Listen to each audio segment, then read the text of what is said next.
Before we start, I want you to do one thing. Think of one thing you want right now that you do not have. One thing, it can be a better job, more confidence, speaking English fluently, anything. Write it in the comments right now. Just one sentence. I will read every comment today and I will personally tell you which lesson in this episode is your answer. Go ahead. I will wait. Good. Now, let me ask you a question. Have you ever studied something for years, really studied, really tried, and still felt like it was not working? I want to tell you about someone. His name is Alex. Alex is 33 years old. He lives in Sao Paulo, Brazil. He works at a shipping company. 3 years ago, something happened that changed his life. His boss called him into the office and said, Alex, I want to promote you. International manager, better salary, more responsibility. But you need to speak English, real conversations, meetings, conference calls. Alex smiled. He said, Of course. His boss said, Great. We start in 6 months. Alex walked out of the office, sat in the bathroom, and his legs started shaking because he knew something his boss did not. He could not speak English, not really, not when it mattered. He could read emails. He could understand movies with subtitles. He had been studying for 8 years. 8 years of apps and classes and vocabulary lists. But the moment someone spoke to him in English, his mind went blank. His mouth stopped. The words disappeared. 8 years. And he still could not speak. Maybe you know this feeling.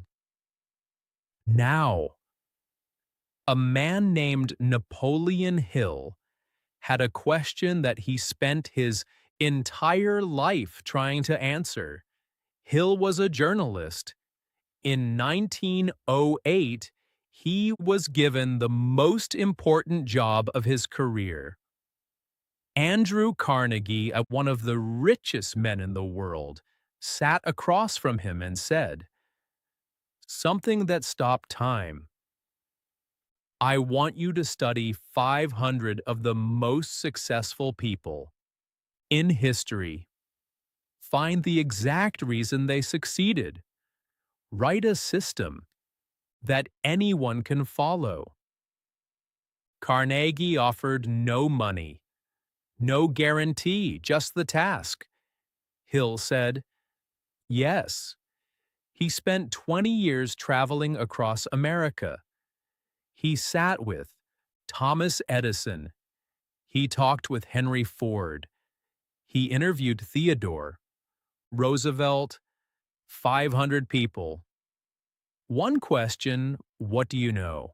That most people don't. In 1937, he published the answer. A book called Think and Grow. Rich. Today, more than 15 million people have read it. And today, you and I are going to study its 5 most important discoveries in slow, clear English. But I will tell you a secret. The lessons are not just about success. They are about Alex. And they are about you.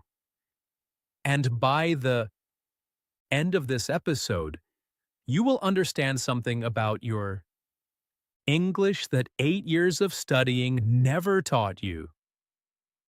My name is Mike. This is English Flow, the podcast. Let's begin. The first discovery Hill made is the one that surprised him the most. He expected that the most successful people would be the smartest, or the luckiest, or the ones born into the best families. But that is not what he found. The first and most important pattern he found in all 500 people was this: a burning desire, not a wish, not a hope, a burning desire. Let me explain the difference because it is everything. A wish is soft. A wish sounds like, "It would be nice if I spoke." English. A wish is comfortable. You can have a wish and do nothing about it. You can go to sleep with a wish and wake up with a wish, and your life stays the same. Most people live in wishes. A burning desire is completely different. It changes your behavior. It changes what you do when you are tired. It changes what you choose when no one is watching. A burning desire is not, "I would like this." It is, "I will have this." Hill tells the story of a man named Edwin Barnes. Barnes had nothing, no money, no education, no connections. He was an ordinary young man from an ordinary background, but he had one burning desire. He wanted to work with Thomas Edison, not for Edison, with Edison, as a partner. His friends laughed. His family thought he had lost his mind. But Barnes traveled to Edison's laboratory with almost nothing in his pockets. He walked in and told the secretary, "I have come to go into business with Edison." She told him to wait. Eventually, he got in front of Edison. He said the same thing. Edison looked at this young man. No money, no experience, no plan, but something was in his eyes. Edison gave him a job, the lowest possible position, cleaning hallways, organizing supplies. Barnes took the job without complaint. For 5 years he worked. His desire did not cool, it stayed burning. Then one day, Edison invented a device he could not figure out how to sell. Barnes came to him and said, "Let me sell it." Edison said yes.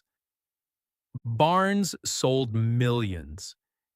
He became Edison's official business partner, the one thing he had always burned for. And it started from nothing but a desire that refused to become just a wish. Now back to Alex. 2 weeks after his meeting with his boss, Alex sat at his kitchen table late at night, and he asked himself an honest question. In 8 years of studying English, what had he actually wanted?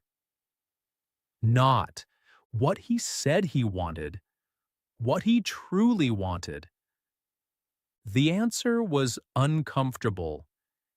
He had wished for English. He had studied English when it was convenient. He had treated it like something that might happen someday if the circumstances were right. He had never truly decided that he would have it. The emergency exit had always been open. If it doesn't work, that's Okay, I tried. That night, something changed. Alex thought about his niece, who he wanted to help pay for university, about the kind of man he wanted to be, about the call he could not make, the meeting he could not lead, the version of himself he could not yet become. And he made a decision, not a wish, a decision. I will speak English in 6 months, not maybe, not if I have time. I will. Think about your English. Is it a wish or is it a decision? Repeat after me. This is my decision, not my wish. I want this too much to stop. I know exactly why this matters to me. Good. Now the second discovery. After interviewing hundreds of people, Hill noticed something strange. The people who succeeded were not always the most talented. They were not always the most educated. But they all had one thing that many people around them did not have. He called it faith. And I want to explain what he meant because this word is often misunderstood. Hill is not talking about religion. He is talking about a very specific kind of belief. The belief that what you want is actually possible for you, not for smarter people, not for luckier people, for you. And here is the problem he discovered. Most people, deep inside, in the part of their mind they never say out loud, do not believe it is possible for them. They believe other people can succeed. They might even believe you can succeed. But for themselves, quietly, privately, there is a voice that says, not me. I am different. I have tried before. I know how this ends.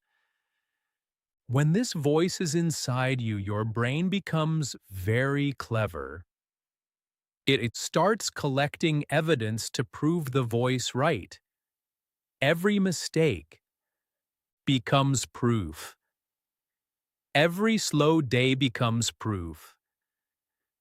Every moment you freeze in English becomes proof. Your brain piles these moments up like small stones and says, see, this confirms it. You are not the kind of person who can do this. Hill found that this pattern, this secret disbelief, destroyed more potential than any other enemy, more than bad luck, more than difficult circumstances. The enemy was inside, speaking quietly, sounding like common sense. Alex knew this voice very well. It had been with him for 8 years. It said, "You are just not a language person. Some people have the gift. You don't. Accept it." This voice sounded reasonable. It sounded like wisdom. It sounded like self-awareness. But it was a lie he had learned to believe. The change happened one morning. Alex was reading about how the brain learns language, and he read something that stopped him. The research said, the brain does not learn language because you are talented. The brain learns language because you give it. Enough repetitions of the right input. That is it. Not talent. Repetition, not gift. Input. Alex sat with this for a long time. Then he started doing something small. Every morning before practice, he said one sentence out loud. Just one. He said, I am becoming the kind of person who speaks English naturally. Not, I am fluent. He was not fluent, but he was becoming. This direction was real, even if the destination was still ahead. And here is what Hill found. When you give your brain a new direction, when you replace the old story with a true but, different story, your brain starts collecting different evidence. Every phrase you understand becomes proof. Every time you say, something and someone understands you, proof. The stones pile up in a different direction, and the voice gets quieter. This is what Hill called faith, not magical thinking, not pretending. The decision to point your brain toward what is possible instead of what has been hard. Repeat after me. I am becoming better every single day. I am the kind of person who does not give up. One day, the words will just come out naturally. Now the third discovery, and this one directly explains why most people who study English for years cannot speak. Hill said that knowledge alone is not power, and most people disagree with this. They think, the more I know, the more I can do. More vocabulary, more grammar, more rules, more apps. The logic sounds right, but Hill's research showed something different. He said, the right knowledge applied to a specific purpose, that is power. Not all knowledge. The right knowledge. He used Henry Ford as his example. Ford was one of the wealthiest people who ever lived. He changed the world. But in a famous court case, lawyers tried to prove Ford was ignorant. They asked him difficult questions about history and science and mathematics. Ford could not answer most of them. The lawyers smiled. Ford stopped them. He said, I may not know those things, but I have a desk with a button. If I press it, I can bring in any expert I need in any moment. Why would I clutter my mind with facts I can access immediately? I know what matters for my work.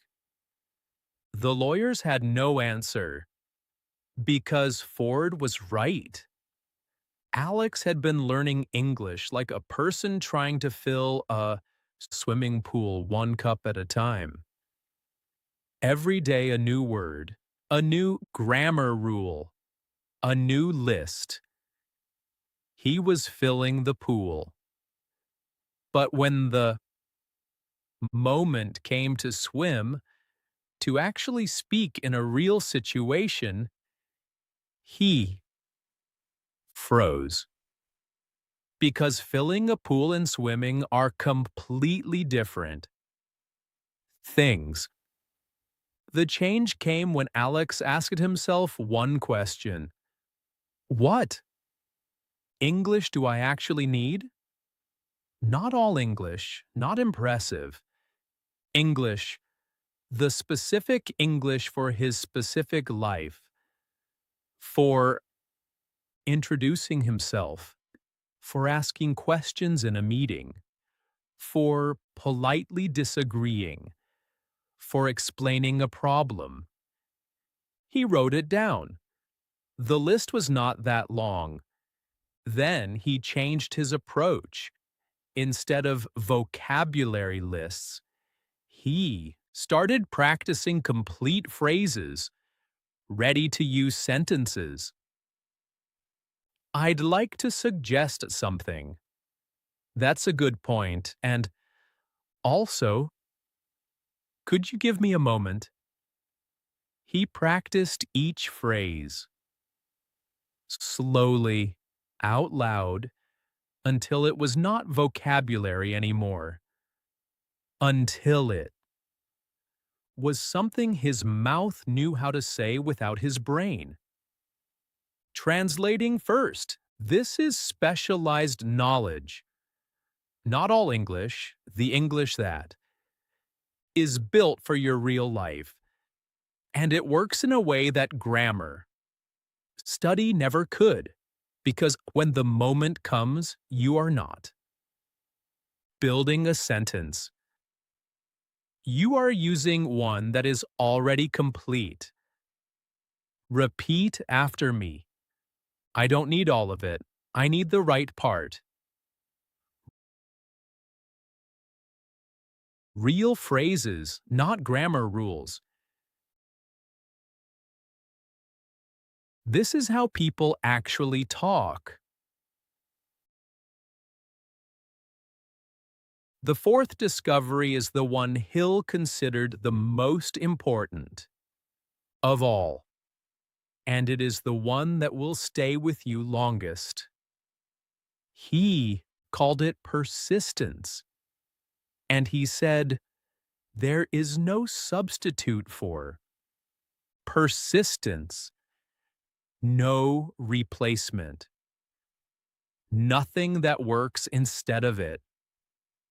Not talent, not luck, not intelligence, only persistence. He found this in all 500 people. Every single one of them had moments where they almost stopped, moments where the evidence said, this is not working, where common sense said, walk away. And in every case, the difference between the ones who succeeded and the ones who didn't was simple. The ones who succeeded did not stop. Hill told a story about gold that became one of the most famous stories in the history of self-improvement. I want you to hear it. Slowly. A man heard about gold in the mountains of the American West. He packed his tools and traveled far. He found a spot. He started digging. Days became weeks. Weeks became months. He dug deep into the hard earth. He found small amounts of gold, enough to keep going, but not enough to succeed. The work was brutal. His body was breaking. His money was running out. One day he stopped. He looked at the hole he had made. He thought about the months of work. He thought about how far he still seemed to be from what he was looking for. And he made the decision that he would regret for the rest of his life. He sold everything, his tools, his equipment, all of it, to a local man for almost nothing. And he went home. The man who bought his equipment did something the first man never. did. He hired a geologist. A geologist is a scientist who studies the earth and understands how to find what is hidden in it. The geologist looked at the same spot. He studied the rock. He calculated. Then he said, 3 feet from where the first man stopped digging, there is gold, 3 feet. The new man dug 3 feet. He found millions, 3 feet from gold, 3 feet. And the first man stopped. 4 months into his 6-month deadline, Alex had a terrible period. His father became sick. He traveled home. He missed 3 weeks of practice. When he returned to Sao Paulo and sat back, down at his table, it felt like he had forgotten everything. A phrase that had felt natural before now felt strange. He sat down to write an email in English, and it took him 2 hours, and it still sounded wrong. He sat there and thought, I am not a language person. I never was. I should call my boss and tell him to give the promotion to someone else. He came close to stopping, closer than he ever admitted to anyone later. He even opened his email and typed the first line.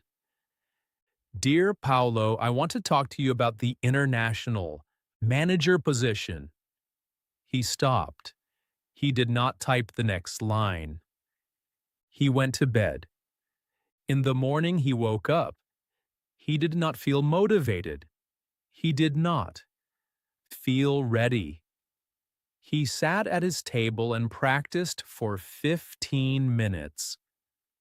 Anyway, not because he believed it would work, because the alternative was sending that email, and he was not ready to send it yet. 15 minutes became 30. The next day was a little easier. 2 weeks later, something happened that had never happened to Alex in 8 years of studying English. He was on a call with the supplier from Spain. The supplier asked him a question in English, fast with an accent, and Alex answered without thinking, without translating. The phrase was simply there. He had not reached for it. It had come. He ended the call and sat very still for a long time. That is what happens 3 feet from the gold. If you do not stop, repeat after me. I am not stopping today. I am 3 feet from the gold. Not forever, just one more day. And the fifth discovery, the last one, and in some ways the most practical of all. Hill found that every single successful person among the 500 had one habit in common. They made decisions quickly, not without thinking. They gathered information they considered carefully. But when it was time to decide, they decided. They did not spend weeks in doubt. They did not ask everyone around them for opinions. They decided and they moved. And the people who failed, the pattern was reversed. They could not make decisions or they made decisions very slowly. And then, they changed those decisions very quickly at the first sign of difficulty. He called this procrastination, the habit of doing it tomorrow, always tomorrow.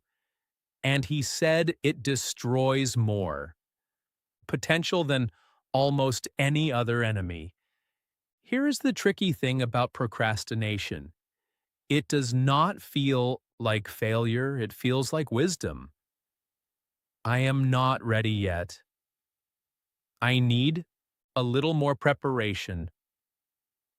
The moment is not quite right. These thoughts feel responsible. They feel like you are being careful. But Hill says they are almost always fear wearing the clothes of wisdom. There is a moment Alex remembered later as the real beginning. Not the day his boss offered the promotion, not when he started. Studying. A Tuesday evening 2.5 months before his deadline. He had been practicing every day for 6 weeks. Not always enthusiastically, not always perfectly, but every day. And he was sitting at his table looking at his notes, and he realized something quiet and important. He had never truly decided. Not really.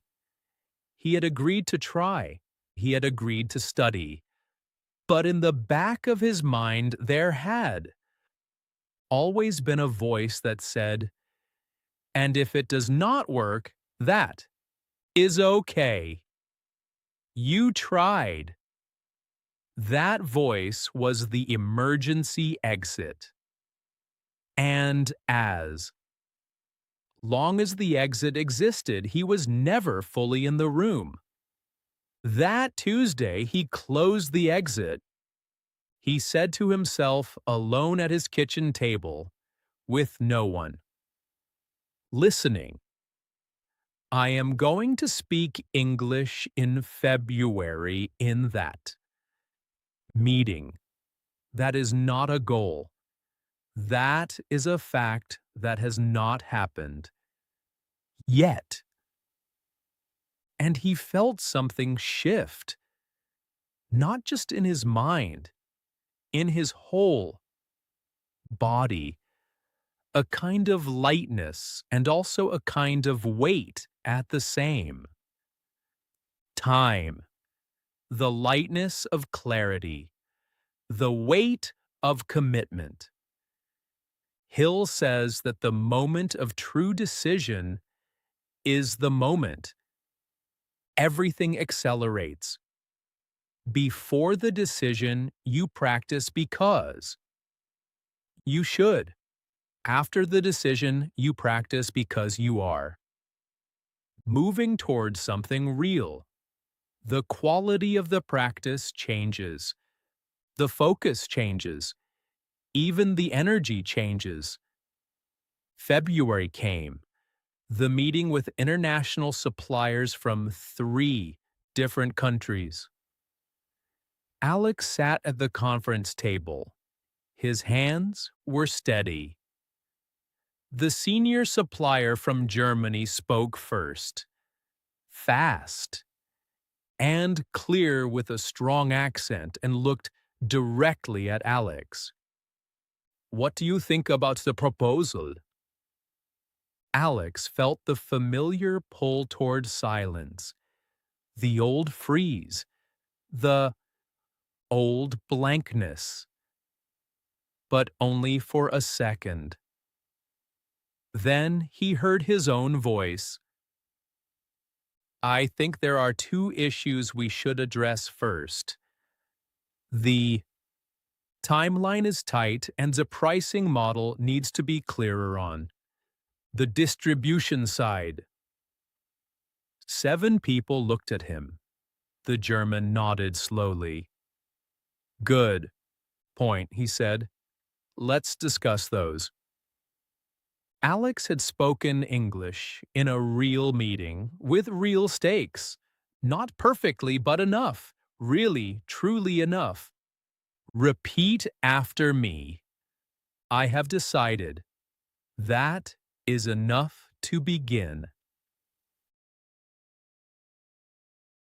Starting now, not tomorrow. Every day I practice is a vote for who I am becoming. Alex did not get the promotion that day. His boss needed more time. But 3 weeks later, after 2 more calls and 1 presentation, it was his. International manager. The thing he had been working toward for 8 years. The thing he had almost stopped chasing 4 months earlier. And I want to tell you something about Alex that he told me himself. He did not become perfectly fluent, not in 6 months. Fluency takes longer than that, and he would tell you this honestly without embarrassment. But he became good enough.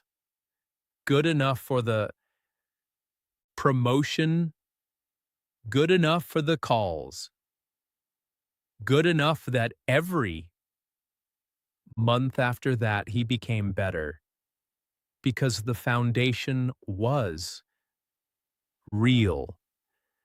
Because he had stopped building on wishes and started building on decisions. Napoleon Hill spent 20 years finding 5 patterns in 500 successful people. We have found all 5 today. Desire. Not a wish. Not a hope. A burning decision that does not. Cool when things get hard. Faith. The deep and practiced belief that what you want is possible for you specifically, not for other people, for you. Specialized knowledge, not all English, not impressive English.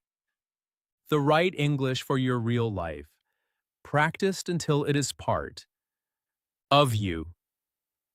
Persistence, not stopping 3 feet from the gold, not quitting. On the day before the breakthrough, decision, closing the emergency exit, committing completely, starting now. And here is the thing I want you to sit with after this episode. Ends. Every single one of those 5 patterns. You have been practicing them while you listened. You were persistent. You are still here at the end. You had desire. You pressed play. You built specialized knowledge, real phrases, real English, at real speed. You had faith. You believed this episode had something worth hearing. And you made a decision.